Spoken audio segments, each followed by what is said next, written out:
Welcome വരുന്നത് LG 29 ഫ്ലാറ്റിൻ്റെ T വിയാണ്. അപ്പോൾ അതിൻ്റെ കംപ്ലയിൻ്റ് എന്ന് പറയുമ്പോൾ പവർ സപ്ലൈ ആണ് കംപ്ലയിൻറ്റ്. ഇപ്പോൾ ഡെഡ് ആയിരിക്കുകയാണ്. അപ്പോൾ ഇതിൻ്റെ ഒരു ഫ്രണ്ട് കൊണ്ടുവന്നതാണ്. അപ്പോൾ ഇതാ ഓൺ ചെയ്യുമ്പോൾ കണ്ടല്ലേ, ലൈറ്റ് ഒന്നും കത്തുന്നില്ല, ഔട്ട്പുട്ട് ഒന്നുമില്ല. അപ്പോൾ ഇവിടെ ഇപ്പോൾ ഞാൻ ചാർജ് റിലീസ് ചെയ്ത് കാണിച്ചു തരാം. ഇവിടെ ഇപ്പോൾ കപ്പാസിറ്ററിൽ ചാർജ് ഉണ്ട്. അപ്പോൾ ഇവിടെ ഇപ്പോൾ ശ്രദ്ധിച്ച് നോക്കിയാൽ അതിപ്പോൾ ഒരു പൊട്ടിത്തെറി ഉണ്ടാവും. പവർ സപ്ലൈ കംപ്ലയിൻ്റ് ആകുമ്പോൾ പവർ സപ്ലൈയുടെ മെയിൻ കപ്പാസിറ്ററിൽ വന്നിട്ട് ചാർജ് നിൽക്കും. അത് റിലീസ് ആയതാണ് ഇപ്പോൾ കണ്ടത്. അപ്പോൾ ഇങ്ങനെ വെടി പൊട്ടിക്കേണ്ട കാര്യങ്ങളൊന്നുമില്ല. പക്ഷേ ഒരു ബൾബ് എടുത്ത് വെച്ച് റിലീസ് ചെയ്ത് കളയുന്നതേ ഉള്ളൂ. പിന്നെ ഇവിടെ എൻ്റെ കയ്യിൽ ബൾബില്ല. ഓക്കെ, അപ്പോൾ ഇവിടുത്തെ യഥാർത്ഥത്തിലുള്ള പ്രശ്നം ഈ പവർ സപ്ലൈയിലുള്ള ഒരു STR വന്നിട്ട് കംപ്ലയിൻ്റ് ആണ്. ഈ STR പുതിയതിട്ടാൽ മതി, കറക്റ്റായിട്ട് പവർ സപ്ലൈ ഓണായി വന്നോളൂ. പക്ഷേ ഇതിപ്പോൾ ചെന്ന് പുതിയത് വാങ്ങിച്ചിടാൻ എനിക്ക് ടൈമില്ല.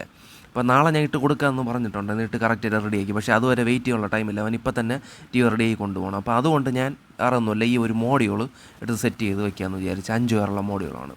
5 വയറുള്ള മോഡ്യൂൾ 4 വയർ കറക്റ്റായിട്ട് പ്രോപ്പറായിട്ടുള്ള സ്ഥലങ്ങളിലെടുത്ത് സോൾഡർ ചെയ്ത് വെച്ചിട്ട് ഓൺ ചെയ്താൽ മതി. കറക്റ്റായിട്ട് ബോർഡ് അങ്ങ് ഓണായി വന്നോളും. 29 ഇഞ്ചിൻ്റെ ബോർഡിലൊക്കെ സത്യത്തിൽ ഒറിജിനൽ പവർ സപ്ലൈ റെഡിയാക്കി വയ്ക്കുന്നതാണ് ഏറ്റവും ഉചിതം. പിന്നെ ഒരു രക്ഷയില്ലെന്ന് എങ്കിൽ മാത്രമേ ഈ മോഡ്യൂളിലോട്ട് പോകാവൂ, മോഡ്യൂൾ എടുത്ത് സെറ്റ് ചെയ്ത് വയ്ക്കുന്നത്. പിന്നെ ഇവിടെ ഈ ഒരു മോഡ്യൂൾ ഇപ്പോൾ വെച്ച് സെറ്റ് ചെയ്ത് കൊടുക്കാൻ പോവുകയാണ്. മോഡ്യൂൾ 5 വരെയുള്ള മോഡ്യൂളാണ് വെച്ചിട്ടുള്ളത്. കറക്റ്റായിട്ട് ആ വയറും കാര്യങ്ങളും കറക്റ്റ് പ്രോപ്പറായിട്ടുള്ള സ്ഥലത്ത് സോൾഡർ ചെയ്ത് വെച്ചിട്ടുണ്ട്. ഏതെങ്കിലും ഒന്ന് തെറ്റിപ്പോയാൽ മതി, അപ്പോൾ മോഡ്യൂളും പൊട്ടിത്തെറിക്കും, ബോർഡും കംപ്ലൈൻ്റ് ആകും, ബോർഡിലുള്ള ഡയോഡും കാര്യങ്ങളൊക്കെ. ഓക്കെ, ഇപ്പോൾ ബോർഡ് എടുത്ത് ട്യൂബിലോട്ട് കണക്ട് ചെയ്തൊക്കെ വെച്ചിട്ടുണ്ട്. ഇനി TV ഓൺ ചെയ്ത് നോക്കാം. ഇപ്പോൾ കറക്റ്റായിട്ട് TV ഓൺ ചെയ്തിട്ടുണ്ട്.